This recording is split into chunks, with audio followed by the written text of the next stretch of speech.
Time when I just thought the only way that I'd ever have the life that I dreamed, the life that I deserved, the life that I wanted was by dating older men, wealthy men at that. Hey guys, it's your girl Ken and welcome back to, my mic. There we go. Hey guys, it's your girl Ken and welcome back to the channel Simply Serene. I am really excited to be doing this video. I was actually cracking up as I was writing the script because I was like, they're gonna love this video because I'm sharing some tea about my life and everyone loves tea.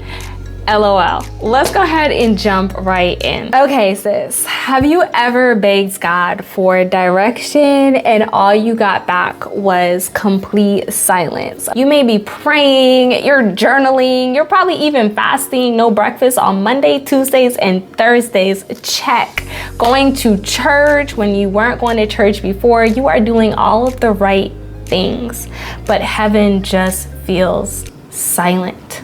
Completely quiet. You're sitting there, I need some answers like now. I need the direction for my life. I need to know where's my husband that I've been praying for years. I need to know what city am I moving to next. I need to know my major, my career choice. Help me, God. But still there is no answer. And here's what I learned the hard way. Sometimes the silence isn't like God not speaking or ignoring you. Sometimes it's literally just because we haven't taken the time to obey what He told us to do. Now, let's make this as practical as possible. You're asking for direction in your career, but He already told you to stop compromising your integrity and you haven't. You're praying for peace, but you're still sleeping with someone that you're not married to. You want healing, but you're still eating late at night. You're still eating those Twinkies. I don't know, do people still eat Twinkies? You're still choosing habits though. They keep your body and your soul broken. You say you want to hear from God, but all you do is scroll on your phone. You barely sit with Him. You barely talk to Him.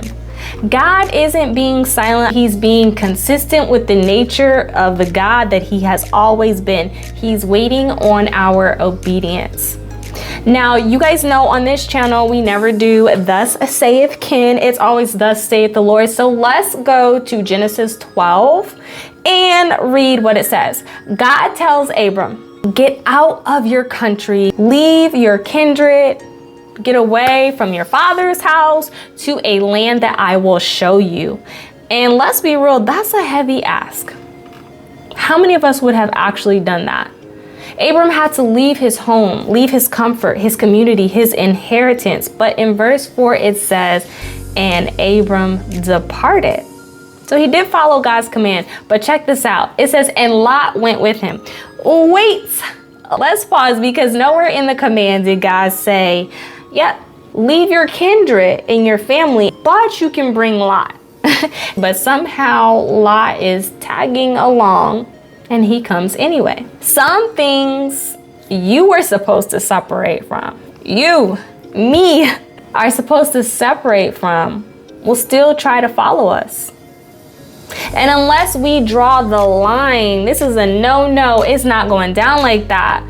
The thing that we're trying to separate from will walk straight into our next season and start problems we were never meant to deal with. So, what's your lot? And let's be real when we answer this question. I'm not going to try to presume to tell you guys about your life, but some lots can look like leaving the man God told you isn't your husband. That show that stirs up lust, keeps you on low vibrations, keeps your spirit dull, but some reason you keep watching it. The weed that you smoke, that blunt that you roll up every night, that you just tell yourself is for stress, but that becomes your peace when it's supposed to be God. That little group chat you keep texting, the one that makes you laugh and has all the giggles and all the gossip and all the drama, The group chat that keeps you petty and distracted? You don't mean to bring these things into your new season.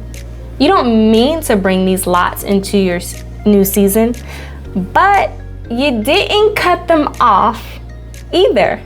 And God is telling us, constantly telling us, they cannot come with you. That cannot come with you. We're asking for clarity, but He is asking for obedience. Now, can I share a very personal story with you guys? There was a time in my life, especially as a young, single, African-American woman, and there was this time when I just thought the only way that I'd ever have the life that I dreamed, the life that I deserved, the life that I wanted was by dating older men, wealthy men at that, sugar daddies. And we're just being honest here.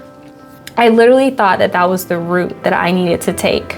These were men that were already established. They already had homes that they owned. They already had money. They already had power, great prestigious jobs. They had the lifestyle. And I thought maybe this is how I can secure my future for me and my son. And girl, let me tell you, it looked like it was working for a while. It was looking good. I was being flew out, whatever you want to say, across oceans, even with my son, doing dinners at 5-star restaurants, providing him experiences that I did not have as a child. When I was out with them, it was luxury everything, and I was getting good gifts. My son and I were being taken care of, at least on the outside. But deep down, I was empty. And I remember coming back from a really nice dinner, and I just laid down in the bed, had my dress on, my heels on. I just laid down, and I remember asking God, like, is this it? Like, is this it? The fine wining and dining? What about a family? What about a husband? Because I looked full, I looked the part, but I felt so disconnected from God. And I was asking for purpose. Even though I was starting my own business off the backs of someone else's finances, I still felt like I did not have my purpose. But you know what? I was holding on to my own plans. I was holding on to my own ideas of security.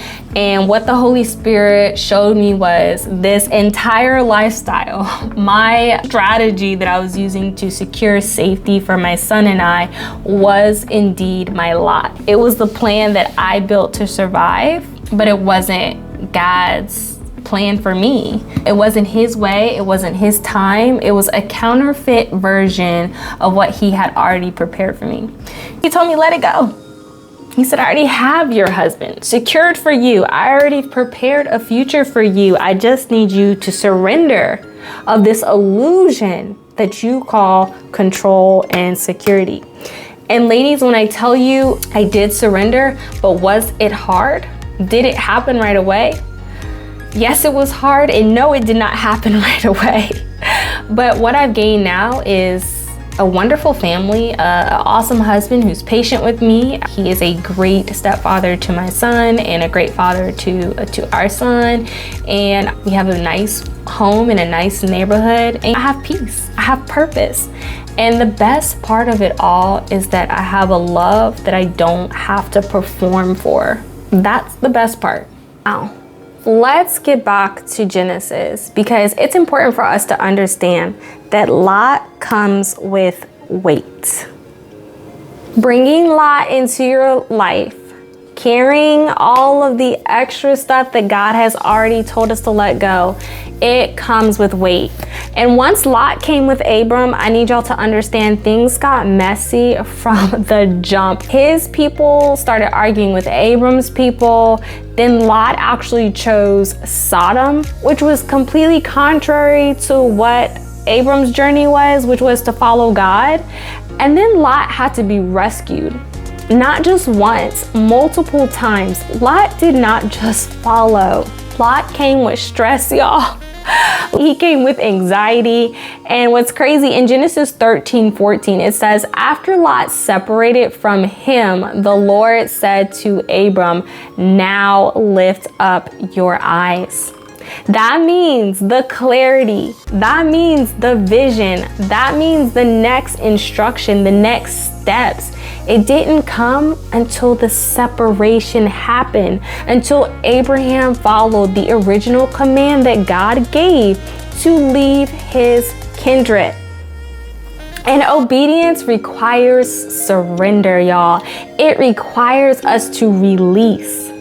So in closing, it is only right that I ask you today, ladies, what is your lot? What are you still carrying that God has asked you to let go? Not once, not twice, but multiple times. Our plans and our goals, it might not necessarily be evil. It might not even be loud. It might be some undersurface stuff. It actually might even look like a blessing. Your bank account is growing, your home is getting bigger, your family is growing, your car is getting bigger, your brand names are getting more luxurious, the money is stacking up. But if it came from your own plan and not God's plan, it's not your assignment. It's not your calling. Ladies, God's not being silent to punish you. He's not being silent to be mean. He's actually inviting us to deeper freedom by letting go. He's telling us, Lot, he can't come with you into your next season. He can't come. So ask him, God, what am I still holding on to that is blocking my view, that is blocking my clarity? Because I can assure you, ladies, when you let it go, what he has for you will be unimaginable, will be way bigger than the plan that you originally had. Y'all heard my story. I had the looks, but I was still empty. I'm telling you, when you let it go, you'll hear him say, now lift up your eyes.